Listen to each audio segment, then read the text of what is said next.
Ceux que vous avez rencontrés parmi les populations, et quel est le message que vous passez aux citoyens, non seulement de Douala, mais de la région du littoral sur votre administration? D'abord, s'agissant de constat, pour cette matinée, nous avons noté que la région du littoral, en général, mais surtout la ville de Douala, le département du Fourie, a été en proie à des violences. Des violences qui étaient bien camouflées sous le message de marche pacifique. Puisqu'ils ont commencé à marcher, certains avaient des drapeaux, certains avaient ceci et cela, les forces les ont encadrés et il leur est venu de passer à la violence.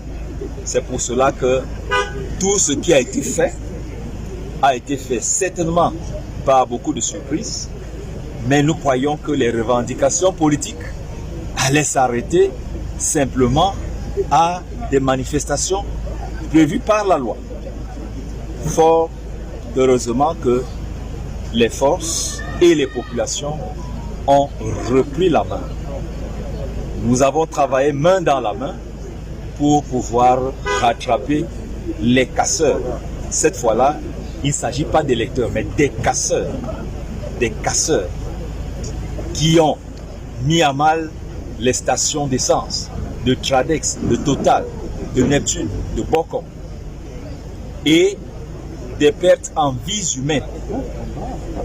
Des pertes en vies humaines tout simplement parce que, d'un côté, certains ont voulu défier les forces, aller jusqu'à mettre à rude épreuve une brigade de gendarmerie pour vouloir sortir les armes afin de délivrer les prisonniers de la prison centrale. Et vous voyez qu'avec les réseaux sociaux, le montage a été bien huilé, puisqu'on nous a montré une prison de Douala en train d'être vidée, alors qu'en réalité, il s'agissait d'une image dans un pays voisin. Vous conviendrez avec moi aujourd'hui que nous sommes allés au constat de ce que cette prison est bien sécurisée et que ceux qui sont interpellés sont bien gardés également. Alors, s'agissant de la population, si nous sommes descendus aujourd'hui, c'est pour rassurer les uns et les autres que les mesures sont prises. Il n'y a pas de barricade sur les routes de Douala. Vous avez fait le tour avec moi. Et les populations coopèrent